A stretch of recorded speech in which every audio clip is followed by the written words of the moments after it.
এত এত কিছু আসলে তো মানুষের ভালো লাগার জন্য, যাতে সিনেমাটা সবাই দেখেন, হলে আসেন, ছবিটা দেখার জন্যই এত কিছু তৈরি করা, এত প্রমোশন, এত সিনেমা, এত সাজগোজ, এত মানুষের ভিড়। আসল হচ্ছে কিন্তু একটা জিনিসই, কাজটা। তো সেই কাজটা যদি সার্থক হয়, মানুষের ভালো লাগে, তাহলে পরে এই সমস্ত কিছু, এই হাসিটা আরো অটুট থাকবে, বজায় থাকবে। ডিরেক্টর যদি এত প্রিপেয়ার হয়, তখন অ্যাক্টরদেরও ফাঁকি মারার কোনো জায়গা থাকে না। না হলে আমরা তো একটু ফাঁকি দলে, আমি তো প্রচন্ড ফাঁকিবাজ, পড়াশোনাতেও ছোটবেলায় ফাঁকিবাজ, ফাঁকি মেরেছি। আর এখনো আর কি। তো যখন দেখি যে সামনের মানুষটা খুব সিরিয়াস আর বকা খাওয়ার ভয়, তো আমার তো খুব বকা খাওয়ার ভয়, তো আমি তখন নিজে প্রিপেয়ার করে যাই, যাতে কোনোভাবে সেটে বকা টকা না খেতে হয়। শেক্সপিয়ার নিশ্চয়ই তার ওজন আছে, কিন্তু অর্ণর যেটাকে কি বলবো, ট্রান্সলেট করেছে ও নিজের মতো করে, যেটাকে, যে গল্পটাকে তৈরি করেছে। নাটক, প্রথমে তো একটা নাটক ছিল, দীর্ঘ এত বছর ধরে নাটক হয়েছে, পরবর্তীকালে সিনেমা হলো আর কি। এখনো আসেনি, 14 তারিখ রিলিজ। তো সেইখান থেকে ও কিন্তু সেই গল্পটার মধ্যে এমন কিছু জিনিসপত্র রেখেছে, তোমরা দেখলে এটা বুঝতে পারবে যে এটা কিন্তু কোথাও গিয়ে খুব সাধারণ। যদি কেউ ওথালো না পড়ে থাকেন, শেক্সপিয়ার না পড়ে থাকেন, ডাজন্ট ম্যাটার, গল্পর নিজস্ব একটা ভাষা রয়েছে, সেটা বুঝতে কোথাও অসুবিধা হবে বলে আমার মনে হয় না। এতজন ইম্পর্টেন্ট লোকজন, তাদেরকে রিসিভ করা, এটা আমরা বিশ্বাস করি আর কি, আমরা থিয়েটারেও করি। তো সেইটা করা, তার সাথে এই সব চেকিং সব ঠিকঠাক আছে কিনা, মেয়ের বিয়ের মতো আর কি। খুবই খুবই এক্সাইটেড, জোকস অ্যাপার্ট, খুবই এক্সাইটেড। 1 বছর ধরে বা তারও বেশি সময় ধরে আমরা যে প্রেপ করেছি এই ছবিটা, আমাদের জন্য, আমাদের পুরো টিমের জন্য, আমি আর অনির্বাণ শুধু নয়, আমাদের জন্য একটা ড্রিম প্রজেক্ট। আর আমি পরিচালক পাকে চক্রে, ঠিক আছে, প্রথম ছবি। তো সেটার জন্য আমি যেটা প্রাইমারিলি বলতে চাই, সেটা আমি কোনো ওনারশিপ রাইড করতে চাই না এটার জন্য। এটা শুধু আমি, আমার প্রথম পরিচালনা, মূল চরিত্রে অভিনয় করছি, এটা নয়, এটা আমাদের সবার ছবি।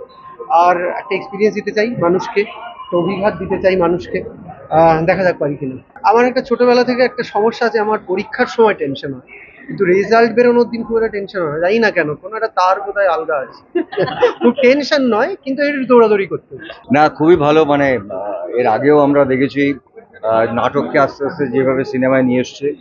ইনফ্যাক্ট অনির্বাণের ছবিও আমি আগে দেখেছি। I think it's a wonderful initiative.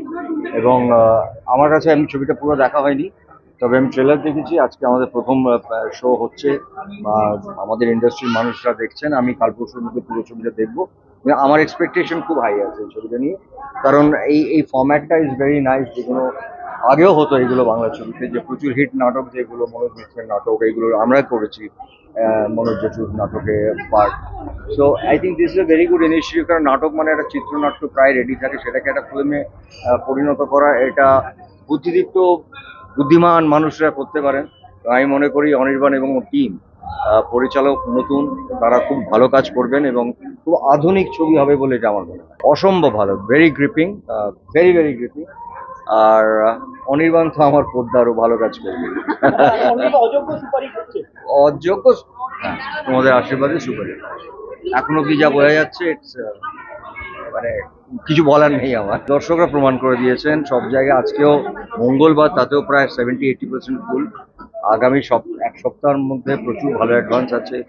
Obviously খুব ভালো লাগছে। প্রথমেই বলবো যে স্পেশাল স্ক্রিনিং এ ইনভিটেশন পেয়ে, আর বরাবরই অনির্বাণদার কাজ আমার দারুণ লাগে। এবং এখানে অনির্বাণদা, অর্ণদা, সোহিনীদি, ওনাদের মতো ভালো ভালো অভিনেতা অভিনেত্রীদের অভিনয় দেখার সুযোগ স্পেশাল স্ক্রিনিং এ, এত ভালো ভালো বড় বড় মানুষদের সাথে।